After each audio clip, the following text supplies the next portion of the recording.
ଦେଖନ୍ତୁ ସାଙ୍ଗମାନେ କେତେ ଜୋରସେ ବାଣ ଫୁଟୁଛି। ହ୍ୟାଲୋ ଗାଇଜ୍, ଆମ ୟୁଟ୍ୟୁବ୍ ଚ୍ୟାନେଲକୁ ଆପଣମାନଙ୍କୁ ସ୍ୱାଗତ। ଆଜି ଆମେ ଦିୱାଲି କେମିତି ସେଲିବ୍ରେସନ୍ କଲୁ ଆଉ କ'ଣ କ'ଣ ମଜା କଲୁ ଆସନ୍ତୁ ଦେଖିବା। ରଙ୍ଗୋଲି ପାଇଁ ମୁଁ ଘରେ ଦୀପ ଡେକୋରେସନ୍ କରୁଛି।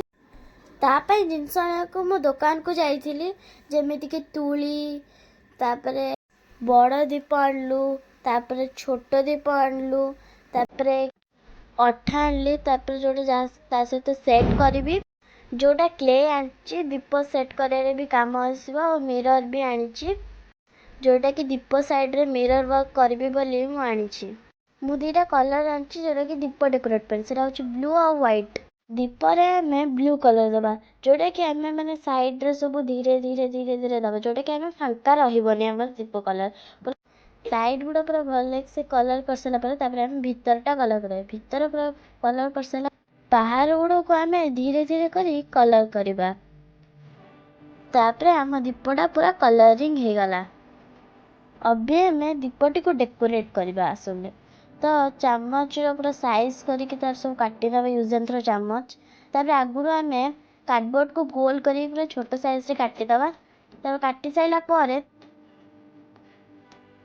ସାଇଜ୍ କରି ରଖିବା। ତାପରେ ଆମେ ଧୀରେ ଧୀରେ କରି ତାକୁ ବ୍ଲୁ କଲର୍ ଦେବା। ତାପରେ ମୋ ମାମାକୁ ଡାକିଲି, ମାମା ଆସି ସବୁ ଚାମଚ ସାଇଡ଼୍ରେ ସବୁ ଅଠା ଲଗେଇଦେଲେ ଆଗେ।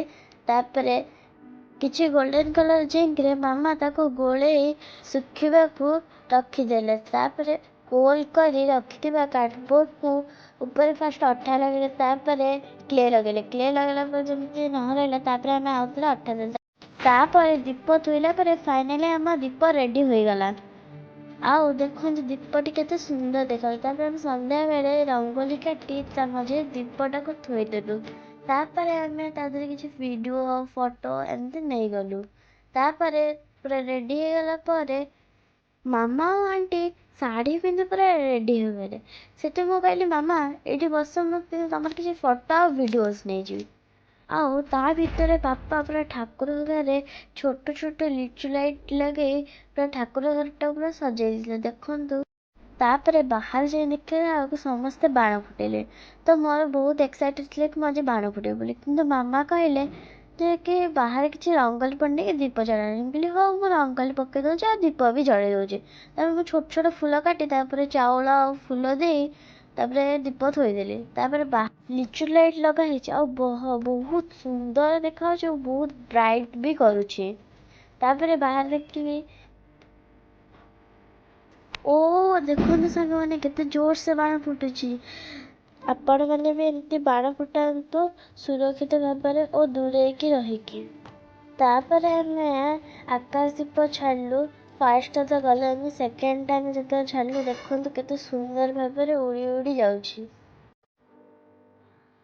ତାପରେ ସାଙ୍ଗମାନେ ସବୁ କିଛି ବାଣ ଫୁଟେଇଲେ, ତାପରେ ମଜାମସ୍ତି କଲେ, ତାପରେ ଆମେ ଫଟୋ ଉଠେଇଲୁ, କିଛି ଭିଡ଼ିଓସ୍ ବି କରିଲୁ। ଏଇଠି ମୁଁ ରହିଲି। ମୁଁ ଆଜି ଏମିତି ଦିୱାଲି ସେଲିବ୍ରେସନ୍ କଲି। ଆପଣମାନେ କେମିତି ଦିୱାଲି ସେଲିବ୍ରେସନ୍ କଲେ କମେଣ୍ଟ ମାଧ୍ୟମରେ ଜଣାଇବେ। ଆଉ ଲାଇକ୍ ଆଉ ସବସ୍କ୍ରାଇବ୍ କରିବାକୁ ଜମା ବି ଭୁଲିବେ ନାହିଁ।